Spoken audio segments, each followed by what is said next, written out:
George Soros, the Democratic Party, and Hillary Clinton. That is the subject of this evening's Talking Points memo. As you may know, the 85-year-old billionaire is a far-left fanatic whose open society organization advocates no borders anywhere in the world. According to Soros, everyone should be able to go wherever they want for any reason and stay there. Recently, hackers believed to be backed by Russia exposed more than 2,000 documents connected to Soros and his open society. The information very disturbing. Soros has given about $10 million to groups opposed to the policies of Israel. He has funded individuals accusing Israel of war crimes. He has given a variety of grants to people who literally hate the Jewish state of Israel. In addition, Soros has funded investigations of individuals here in the USA who are opposed to radical Islam. People like Pamela Geller, Frank Gaffney, Liz Cheney, and Cliff May. Mr. May will be here in just a few moments. Finally, George Soros has donated about $13 million to the Democrats this election cycle. That includes $7 million to a Hillary Clinton super PAC. 12 years ago, here's what Mrs. Clinton said about George Soros. We have been given an extraordinary blessing, and at this moment in time, our country needs us. And we need people like George Soros, who is fearless and willing to step up when it counts. Now, to be fair, that soundbite is dated, but the Clinton campaign is accepting money from Soros this year, as stated, and that may present a problem for the secretary. You may remember that Donald Trump got hammered by the media for not disavowing David Duke quickly enough. Duke, of course, a far-right hater. But now we have a far-left individual, Soros, bent on harming Israel, America's strongest ally in the Middle East. So how will the media cover that? Again, Soros, one of the biggest donors to the Democratic Party. Talking Points believes the mainstream press will largely ignore the Soros story, even though it's very important. Does the Democratic Party advocate open borders worldwide, a situation that would make it easy for Islamic terrorists to kill at will anywhere? Does the Democratic Party support the enemies of Israel? Do Jewish voters even know what's happening? Again, a major situation brought to you by Russian hackers and presented to a largely apathetic press when it comes to reporting the truth about the upcoming election. Summing up, the Democratic Party must comment on George Soros and his activities. We've requested a statement from the DNC, and we will let you know tomorrow if they reply. And that's a memo. Now for the top story reaction. Joining us from Washington is the aforementioned Cliff May, president of the Foundation for Defense of Democracies. First of all, do you know anything more about Soros and his crew stalking you or whatever they're doing? Well, it wasn't news that we were being trolled, targeted for delegitimization and defamation. And as you know, Bill, I run a think tank, a policy institute formed after 9/11. It focuses on national security. That means we focus largely on jihadism, Islamism, radical Islam, call it what you will.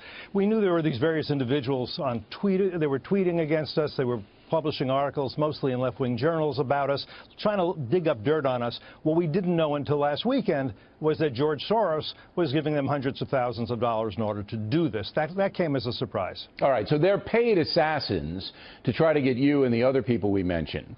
Now, I don't understand why Soros would single you out when your organization is basically exposing a major threat to the United States and the world, Islamic jihad. That's what you do. So why would Soros want to muzzle you or hurt you?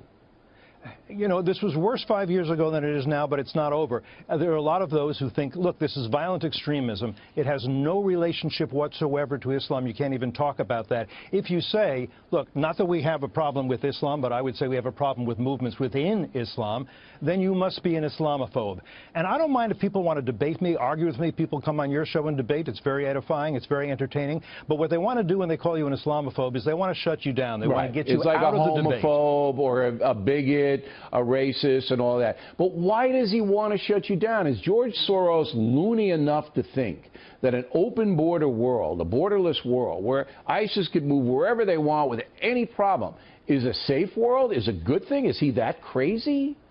Apparently, there's even evidence to show that he looks upon the refugee crisis in Europe, and it's a terrible crisis, as an opportunity for him to further his ideas and his policies. And as you pointed out, in a Middle East that is melting down, where you have genocide taking place among Christian, Yazidi, and other communities, what he's doing is targeting the one open society in the whole region, and that's Israel. And it's particularly ironic that as he's pursuing what is a kind of McCarthyism, he is the founder of the Open Societies Foundation. How does an open society foundation try to shut down debate, try to demonize and delegitimize Israel, and try to do all the kinds of things it's doing, like taking advantage of the refugee crisis? I think it's safe to say that by taking $13 million from George Soros, the Democratic Party has some explaining to do.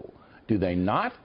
Look, imagine if the Koch brothers, I don't know them, and that if they tried to demonize groups on the right, groups on the left, because they were too soft on the Muslim Brotherhood. This would be a big story, it seems to me, in the liberal press. Why isn't it, as you suggest, why isn't this a story, except in conservative media, that you have George Soros pursuing these things? And yes, it is something that should be considered, since he is a huge supporter of all these left-wing causes, and yes, of Democrats. Well, he's the second biggest donor, I believe, at this point for the Democratic Party this election cycle.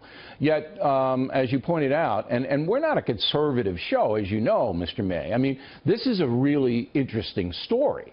I mean, how an American billionaire can pay people hundreds of thousands of dollars to try to attack you and other people who object to Islamic terrorism. I mean, that's the crux of the story. And then that very same person involved in that and delegitimizing Israel is one of the biggest funders of the Democratic Party. That's huge. That's a huge story. That would be like the Klan coming up with money and pumping it into the Republican Party. I mean, think about it. The Klan, a racist crew, all right, who wants to put Jews and blacks and minorities in a bad position, okay? And it's horrifying what they do, all right? As opposed to Soros, a far-left crank who wants to harm Israel and wants to shut you up. I mean, I don't understand the big difference between Soros and David Duke. Do you? I don't, and I think that members of the more liberal and more progressive press ought to be answering why this isn't newsworthy, why only certain things are newsworthy, and why somebody far to the left, and further to the left than they are, why they won't investigate, report, cover, and talk about these things. Where is this? And where is it? I don't think you're going to see it in tomorrow's papers. Now, to be fair, we looked for connections between Soros and President Obama. We did not find any. In fact, the two had a falling out of some kind. But Hillary Clinton, you know, she's $7 million already into her campaign from Soros. So, again, we need to get to the bottom of this. And, Mr. Mayor, we appreciate you coming on this evening. Joining us now, North Carolina Congressman, is the chairman of the House Freedom Caucus and also Freedom Caucus member, Florida Congressman, full disclosure, who I want to be the next Florida governor. Oh, and Mark Meadows actually shared a cookie with him in a green room in Washington, D.C. Full disclosure. Welcome, both of you, back to the program. Congressman Meadows, let me go back. Are we really going to get 6 months' worth of struck page memos? And what percentage of those memos would that be? Well, I do believe that we'll get those. I can tell you the Department of Justice is working very closely with Chairman Gowdy and Chairman Goodlatte to try to make sure that we get them. But there is a critical gap right now of about 3 critical months of the page-struck memos that we believe will be very enlightening. In fact, some of that, we believe, will put some context to Director Comey's claims that, you know, he was just an innocent bystander in all this. We don't believe that the facts are bearing that out. Interesting report by Sarah Carter tonight. Do you well, I guess you probably wouldn't be able to answer if you did know, so I won't. I'll spare my time. One of the things that we know, over a year ago, the State Department was supposed to hand over some 72,000 Clinton emails, Congressman DeSantis. We're still waiting for those emails. Do we know if that's part of the deleted emails? And is there any knowledge of if those 33,000 emails were ever recovered that we know that she tried to acid wash and destroy? Well, that's the thing, Sean. You almost always can find the email somewhere, and yet in this case, It was the FBI's judgment that, hey, these 30,000 emails, we just can't find them. Now, in Judicial Watch litigation for FOIA, they've identified the backup server by Datto Inc. as potentially having those. The FBI never searched that. I asked Christopher Wray whether they did. He could not confirm that they did. So we need to look at all the possible areas where those emails were, because when you have emails subpoenaed, you don't just turn over the ones that you want to turn over and then acid wash the rest. That's not the way it works. I think there were a lot of work-related emails that they deleted. There may have been emails related to the foundation and other things that are of interest to Congress. So we've got to find them if they're out there. Congressman Meadows, if you look at the original, in the exoneration of Comey and Strzok, and Strzok eventually interviewed Hillary, and then the original exoneration written months before the investigation, or the interview of Hillary and 17 other people, they had said, and it had been reported, that 5 foreign agencies had hacked into Hillary's server in the mom-and-pop shop bathroom closet. Okay, so here's my question. That means they exist. WikiLeaks is a separate issue. They've always said it's not Russia.